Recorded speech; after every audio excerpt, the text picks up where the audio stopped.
Amigas, estamos de vuelta con más de su programa Café en la Mañana y ya tenemos con nosotros, lo decíamos antes de irnos a la pausa, a Miguel Pérez Abad. Él forma parte de esta comisión de permanente de energía y petro. De hecho, es el vicepresidente, primer vicepresidente de esta comisión, diputado a la Asamblea Nacional, y vamos a tocar evidentemente un tema bastante importante para nuestra nación, y es ese fortalecimiento de las relaciones en materia de hidrocarburos que está teniendo nuestro país con el resto del mundo, a propósito también de la recién aprobada ley de hidrocarburos. Gracias, diputado, por estar con nosotros. Gracias por la invitación. Qué bueno, quisiera que nos ahondara inicialmente de esa. Nosotros decíamos antes de irnos a la pausa y dábamos datos reveladores en relación a cómo ha ido incrementándose, fortaleciéndose nuestro petróleo, nuestra industria petrolera en nuestro país, a pesar de las sanciones, de las medidas coercitivas, y de qué manera le hemos salido al paso a todas esas sanciones, y hoy por hoy podemos decir que seguimos en ascenso en materia de hidrocarburos. ¿Qué nos puede decir? Lo primero que podemos decir, en el marco de la reforma a la Ley Orgánica de Hidrocarburos, que era una necesidad inaplazable, es decir, súper pertinente adecuar el marco jurídico institucional en el cual funciona el negocio petrolero a la nueva realidad financiera y tecnológica de, digamos, de la actividad petrolera como tal. Esta ley tenía más de 20 años, digamos, suscrita, aprobada, y con una reforma parcial en el 2006, igual eran casi 21 años. Así que en el momento que esta ley se aprueba, hace 20 años, básicamente los mercados funcionaban de manera distinta, las tecnologías eran radicalmente distintas. Y por ejemplo, cuando miramos un poco, mirando la fotografía de Estados Unidos, hace 20 años Estados Unidos producía 5 millones de barriles, ahora produce 13. La tecnología ha permitido que el fracking sea económico y compita con los crudos, digamos, convencionales, y las reservas de ellos no declinaron, sino que aumentaron. ¿Qué quiero decir con esto? Que cuando miramos la fotografía en retrospectiva hacia el futuro, lo que teníamos era la visión de que el petróleo se iba a acabar y que había que restringir su consumo y mejorar los precios. Eso cambió de manera determinante. Igual que cuando miramos a la región, vemos una serie de actores que básicamente antes no estaban en el juego o estaban de manera moderada, que han hecho posible con las nuevas tecnologías que sus reservas aumenten. Te estoy hablando de Brasil, que está produciendo 3.2 millones de barriles día, Colombia, que produce casi 700, 800 mil barriles día, hace 20 años no los producía. Básicamente aprovechamos a hacer la cuñita que con personal, casi todo es personal venezolano. Tiene la irrupción de Guyana, que bueno, hace 10 años no producía ni un barril y ahora está cercano al 1.200.000, y pronto estará Surinam en ese mismo orden. Entonces, digamos que la oferta de crudo, lejos de disminuir, ha venido aumentando. El año pasado se batió récord de producción de crudo. ¿Qué quiere decir esto? Bueno, que había que, digamos, tomar medidas que permitieran que, respetando, digamos, el rango constitucional que tiene el derecho que tiene el Estado, la República, de administrar los recursos naturales, bueno, se diera una apertura que permitiera que la inversión nacional e internacional se diera en el país para transformar ese potencial que tenemos, que esas inmensas reservas de petróleo y de gas, convertirla en una palanca para la prosperidad nacional. Y bueno, también aprovechar algunos elementos de la geopolítica que son determinantes, como la descarbonización del planeta, el desarrollo de nuevas formas de energía, de energías alternas. Hay un debate sobre si el petróleo va a tener el mismo impacto dentro de 50 años o no, si el mundo va a estar totalmente descarbonizado o no. Pero bueno, en ese ejercicio, de cualquier manera, había que, digamos que, resolver un tema fundamental, que es el aprovechamiento de nuestras reservas energéticas para lograr entonces los cambios radicales en el aparato productivo venezolano, porque finalmente lo que está planteado, la presidenta encargada lo ha planteado, es utilizar los recursos derivados de la renta para potenciar otros sectores de la economía nacional y sobre todo para recuperar el estado de bienestar social que perdimos debido a las sanciones y las medidas unilaterales. Justamente esta reforma de la ley, ¿cómo va a incentivar, no animar el tema de la inversión privada extranjera, sobre todo en un marco del respeto, ¿no? de poder avanzar en el marco del respeto? Se ha abierto ese abanico para que nuevas empresas vengan y se incorporen al país, siempre respetando nuestras leyes, y ahora a partir de esto, ¿cómo se potencia esto? ¿Cómo va y qué significado tiene para Venezuela también? Esta reforma tiene, digamos, varios efectos. Tiene unos efectos directos sobre el propio sector, sobre los nacionales, porque digamos que el crecimiento de los últimos 2 años a través de los contratos de participación productiva, que es un modelo que ahora queda anclado en la ley y que le da mucha más seguridad jurídica de la que se tenía. Este era un modelo de negocio que se había planteado, amparado en la ley antibloqueo, ahora está en la ley orgánica, las mejores condiciones de seguridad. Básicamente, casi todas las CPP o las compañías que operaban en ese marco de operaciones eran nacionales, capital nacional fundamentalmente, y que bueno, que el año pasado se invirtieron casi 900 millones de dólares y que permitieron lograr pasar la curva, el techo de 1 millón de barriles, si estamos hablando de 1.200.000 barriles.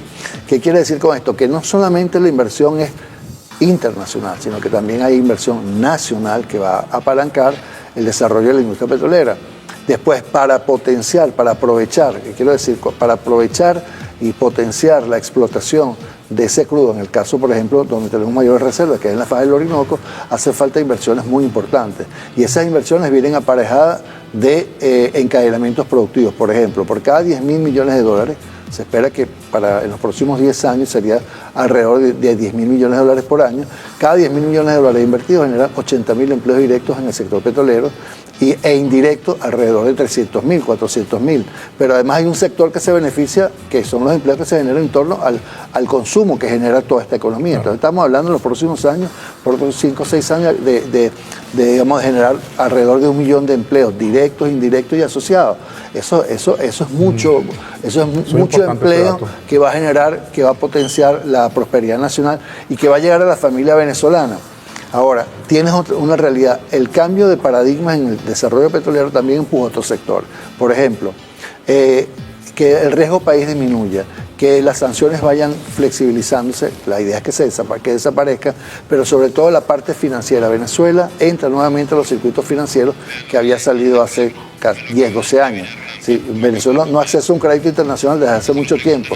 No existe un país en el mundo que no se apalanque en bancos internacionales. Venezuela vuelve a recuperar ese rol y esto le permite también a otros sectores de la economía, y no me refiero al sector petrolero, estoy hablando del sector agrícola, del sector turístico, también, por ejemplo, entre otros, que el sector automotriz, claro, el sector metalúrgico, metalmecánico, que pueden recurrir a apalancamientos internacionales. Es decir, esto abre una brecha también en otros sectores de la economía que no están directamente vinculados al sector petrolero, aunque, para ser honesto, la economía nacional venezolana en los últimos 100 años fundamentalmente ha girado en torno a este sector fundamental, y prácticamente todo el tejido productivo, industria, han estado siempre muy vinculadas de manera directa o de manera indirecta al desarrollo de la economía petrolera venezolana.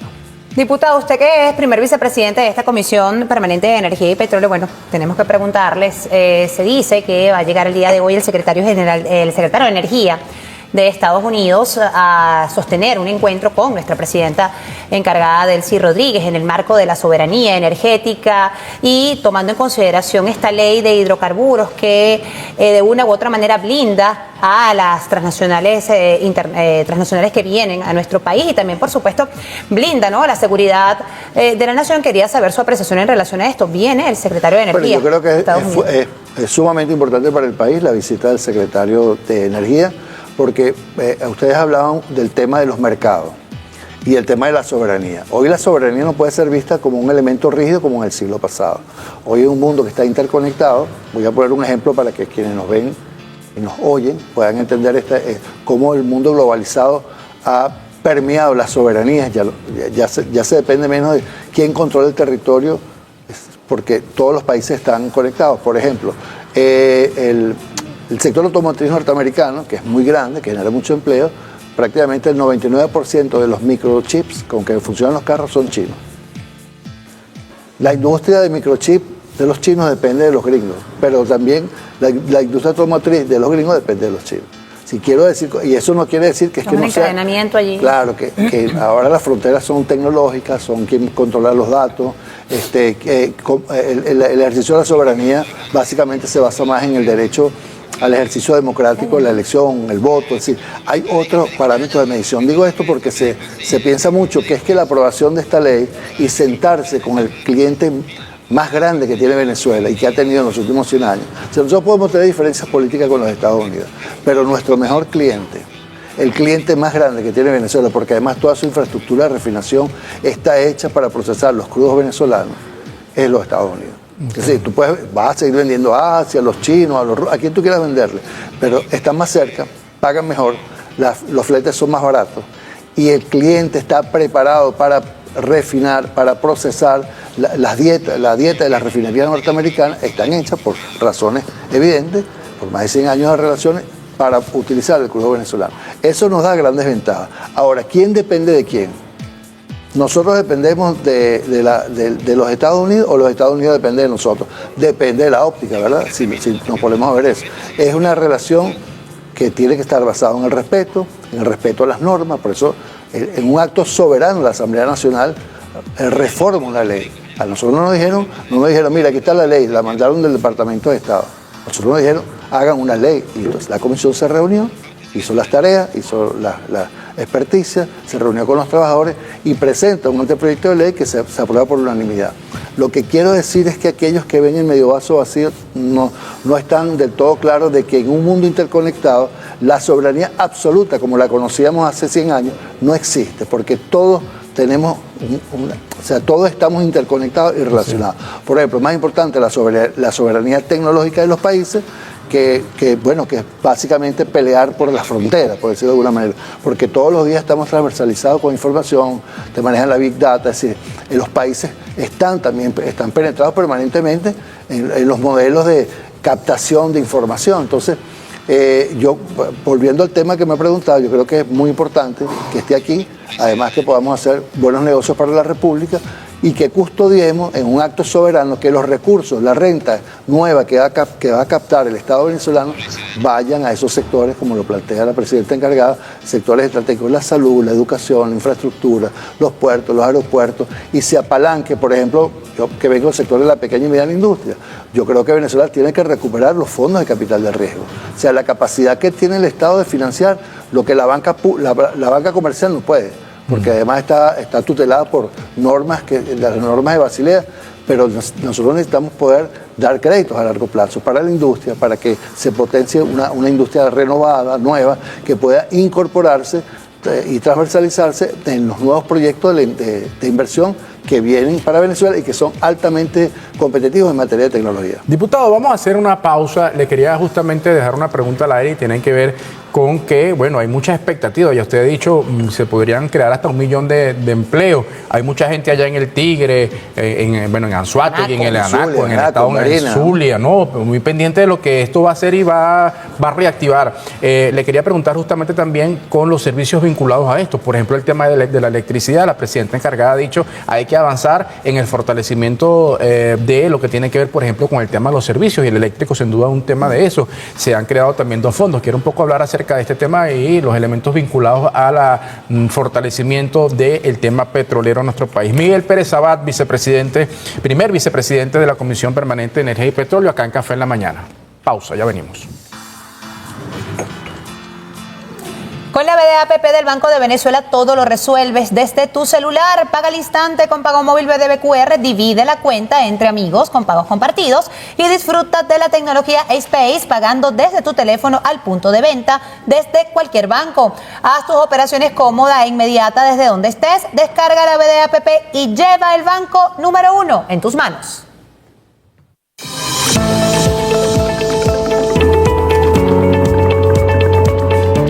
Seguimos conversando con Miguel Pérez Abad, primer vicepresidente de la Comisión de Energía y Petróleo de la Asamblea Nacional, y una pregunta que le deja al aire tiene que ver con los servicios vinculados a ese desarrollo, porque bueno, hay expectativas, y usted lo ha dicho, el tema de los empleos, pero ahora bien, la gente se pregunta, bueno, para que eso se produzca, también hace falta que se vincule al tema servicios. ¿Cómo se traduce eso en el servicio? Claro. Revisamos, por ejemplo, el tema revelador del asfalto, pero el tema, por ejemplo, de la electricidad y los servicios vinculados a ese desarrollo. Sí, esa es una ventana de oportunidad como lo veo yo, es decir, porque básicamente Venezuela ha dejado de hacer inversiones por razones conocidas.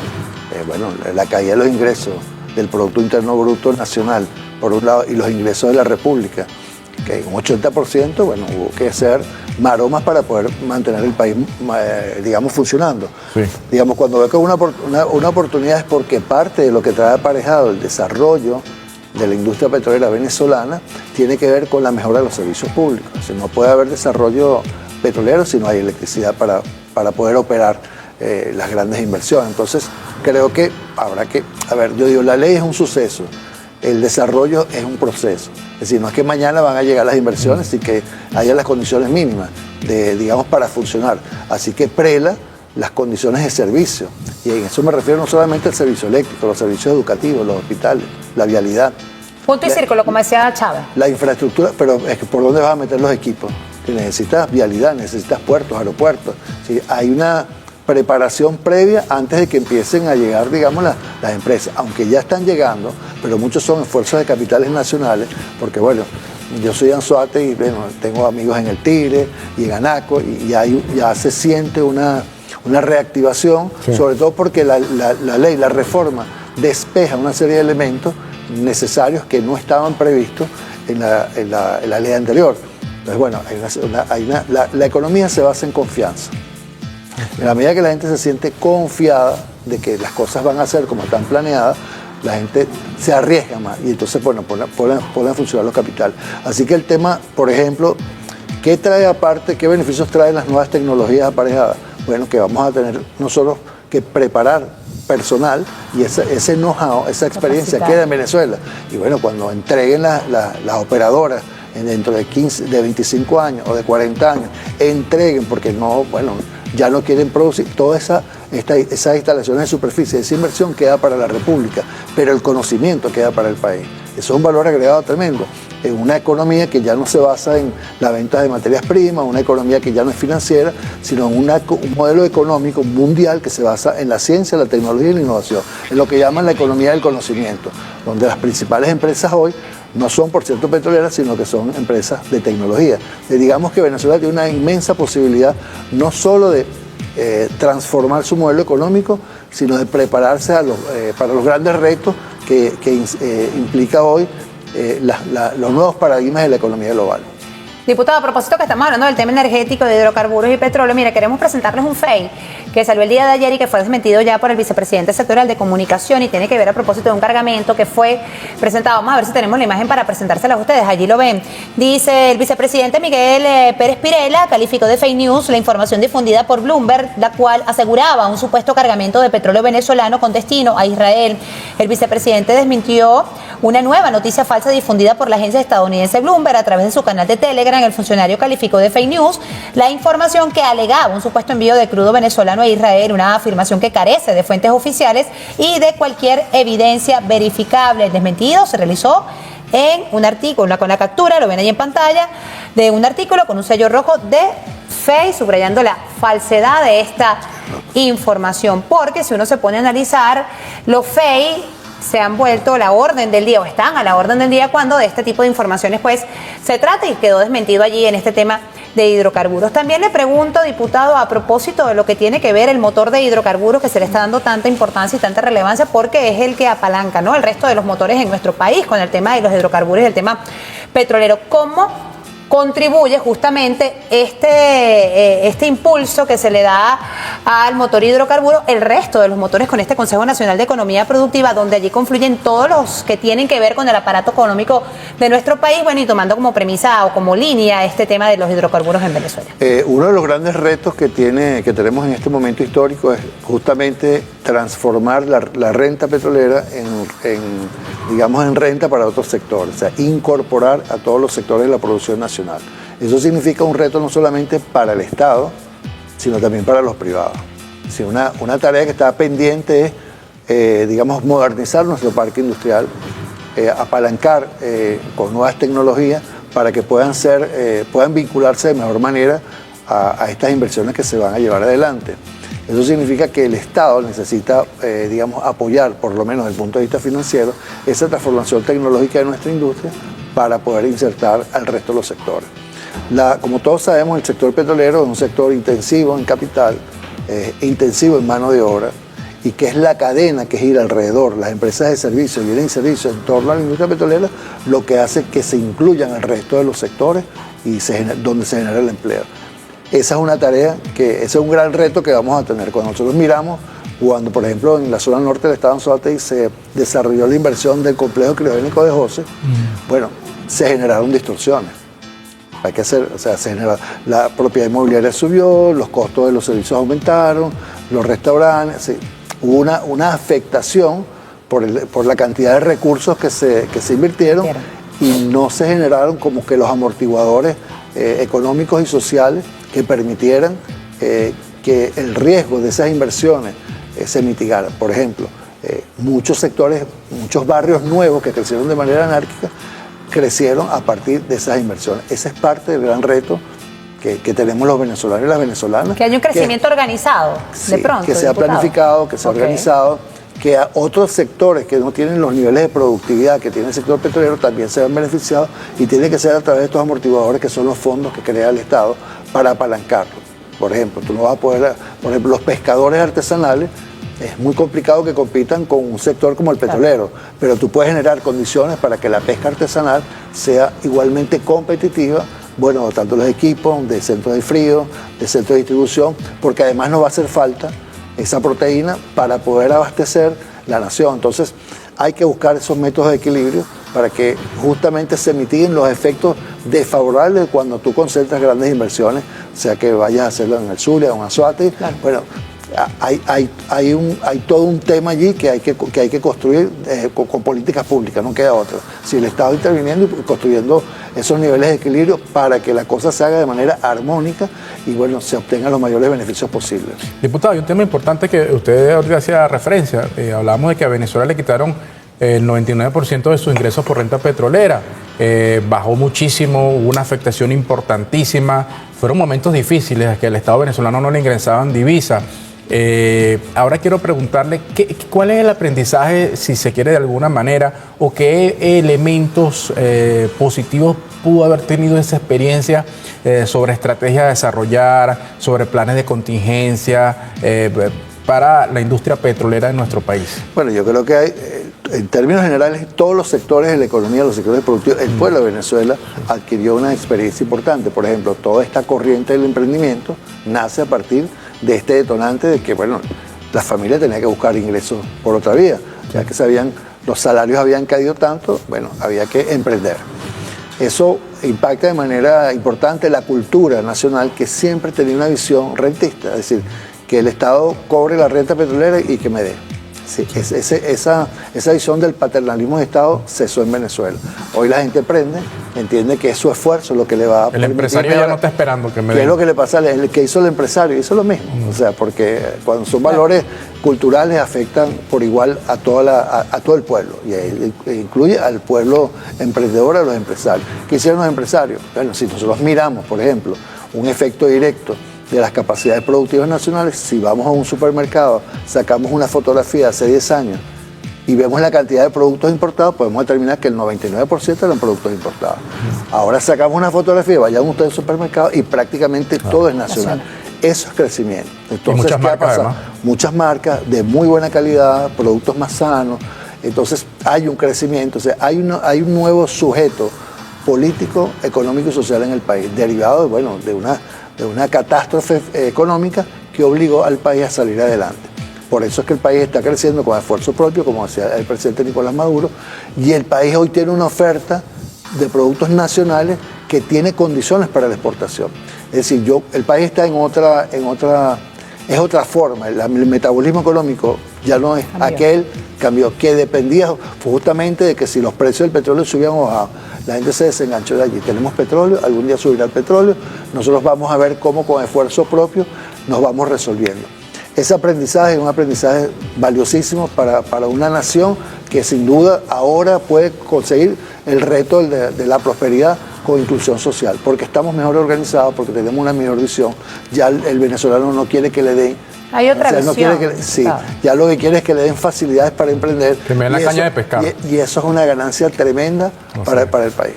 Diputado, nos toca despedirnos, pero le pregunto, en función a ese nuevo pensamiento que tienen los venezolanos y las venezolanas, el sector empresarial, el pequeño, mediano y grande empresario venezolano, ¿quiere decir entonces que pudiésemos decir que este año en proyecciones económicas pudiésemos tener un ascenso, pudiésemos seguir en crecimiento económico? El año pasado cerramos con un 8.5%. Sí, sin duda, todo apunta a que vamos a tener Vamos a mantener la tendencia de crecimiento, algunos hablan de 10%, otros hablan de 8%, pero el país va a crecer y van a mejorar las condiciones, algo que es muy importante y aprovecho cada vez que puedo de agradecerle a los trabajadores y trabajadoras del país que han llevado una carga importante, una responsabilidad tremenda. Tú me preguntabas sobre el tema de cuál es el aprendizaje para la industria petrolera. Bueno, ahí está la industria funcionando con muy pocos recursos, la gente inventando cosas.